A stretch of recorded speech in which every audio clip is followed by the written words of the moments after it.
Hello, everyone, and welcome to Clips with the Coalition. I'm Denise Hyde, and together we are the Nebraska Culture Change Coalition.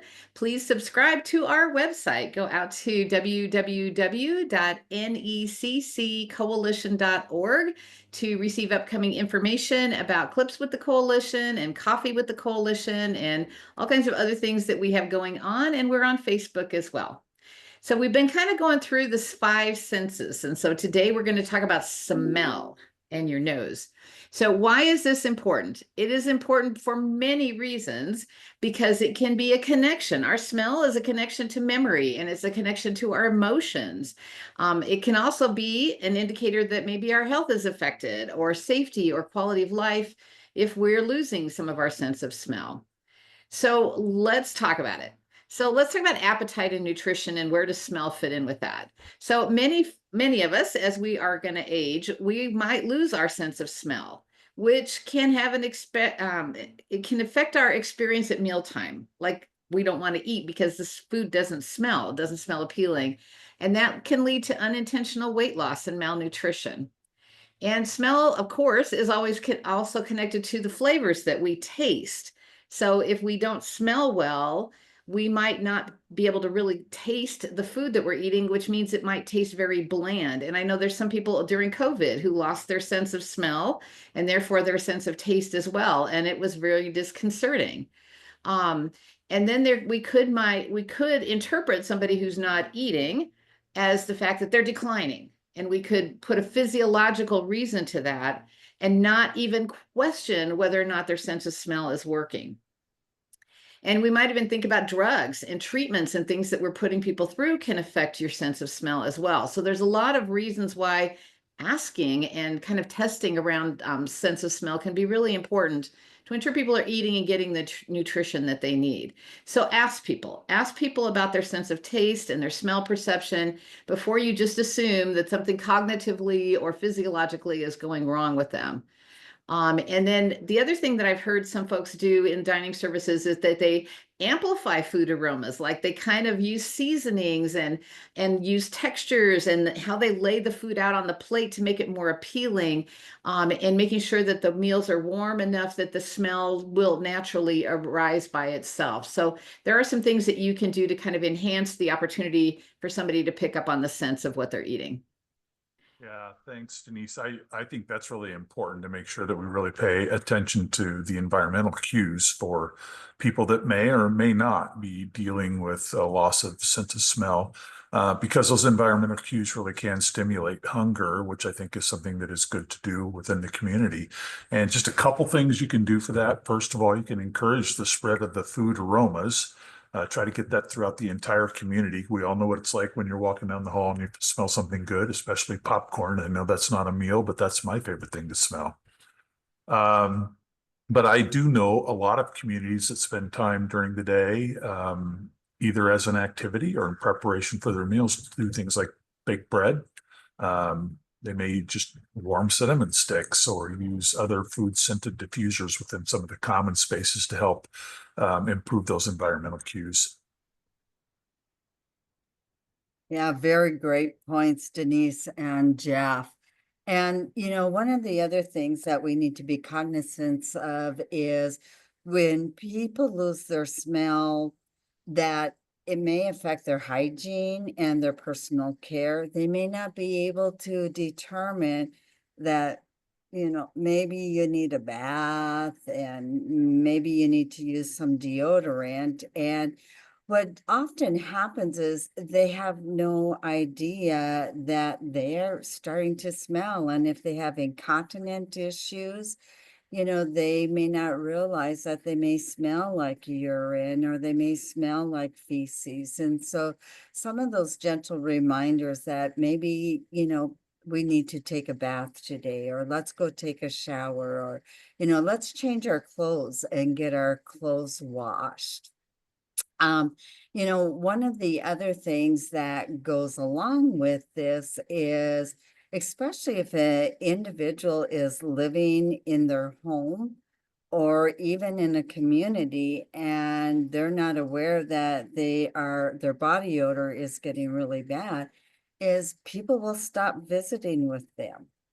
And, you know, and most of us are raised to be polite. And so we generally don't say anything and we just kind of, you know, keep going on. But yet we send these other cues. We're not going to accept you. We're not going to be around you. We're not going to visit with you. And this can all lead to depression.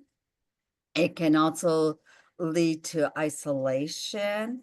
And it could lead to frustration for an individual, especially if they've always been a social individual and now people don't want to socialize with them. Imagine what that can do to them and what kind of feelings that they may encounter with all of that. And so giving those gentle reminders, it's time for a bath. We need to wash your hair. We need to change your clothes. The person more than likely will be appreciative of it because, you know, we don't always smell ourselves. And so keep that in mind as well. That's such a good point, Teresa. And, I think as professionals, we just really need to remember that that's part of providing dignity and respect to that person. And they may be uncomfortable because they don't have the ability to do those things themselves. And that's why they need our support. So definitely being able to do that and provide that dignity and respect for everyone that we're working with. Um, Another way that, I think as much as we can personalize things as well, it's always really important to make sure that people have a very personal experience. And it might not be what you or I would consider something that's comforting or nostalgic from our life. But if we really get to know their story and we learn about something that's important to them, it might not be cookies or bread. I know for my father-in-law, before he passed away, he was a race car driver. And so for him, those smells of the racetrack and the smells of nitrous fuel and tires and all those things were so important to him. And so we've, got the greasy old rags out of the garage and we got those things for him because it brought him a sense of comfort in his life. For other people, it might be pipe smoke or tobacco if they're reminiscing about their childhood and maybe their parent or grandparent smoked a pipe. That might be good. For me, it's the smell of potpourri on the stove. Having that the cinnamon and the orange and apples and all those things that my family used to have on the stove. So thinking outside the box about what's personal and important and figuring out how we can incorporate some of that nostalgia into people's environment, I think is a really good way to get their smell activated. And another great way to incorporate smell is truly through aromatherapy, using the natural smells to help maybe reduce stress or anxiety or agitation, especially in those that have maybe some dementia or some other cognitive decline as well. Lavender is one of my personal favorites. It truly helps with calming down. It helps also promote sleep. So I often will put it to my bed at night so then I can smell the smell of lavender, or I've even put oils, like I've mixed oils with water and then we'll spray them as well. So I've often will spray it on my pillow at night. Citrus is another great one, whether it's lemon or orange, it helps with energizing it and improves alertness. So maybe when clients are a little bit tired, maybe they're more groggy, whether that's in the morning or afternoon, this would be a great opportunity to have, some lemon or some orange really kind of revitalize them a little bit. Also, peppermint, it helps us with focusing on different things and also helps us with digestion. It can kind of clear our sinuses as well. So I know, like, I personally use it when I have a headache. So if I'm not feeling the best, maybe peppermint might be a great one to help with those areas. And then vanilla and cinnamon are great comforting type smells, and they can also encourage appetite.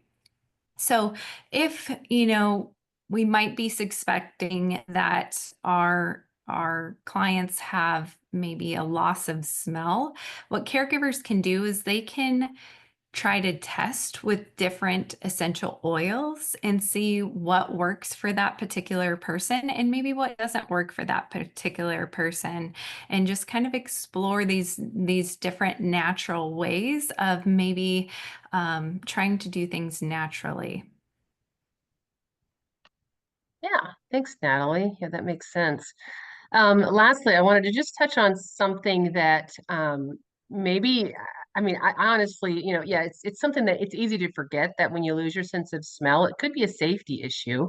For example, when most people might be able to smell smoke, if you've lost that sense of smell, then you're going to lose that first those first sense smells that come when there is a possible danger. Same with like a gas leak or even spoiled food.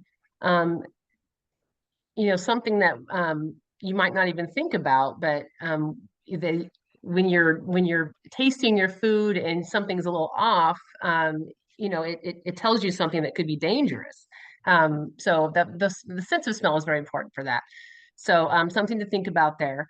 So thank you all for joining us for this clip for the clip with the coalition. As always, you can reach us on our website at www.necccoalition.org or on our Facebook page. Thank you.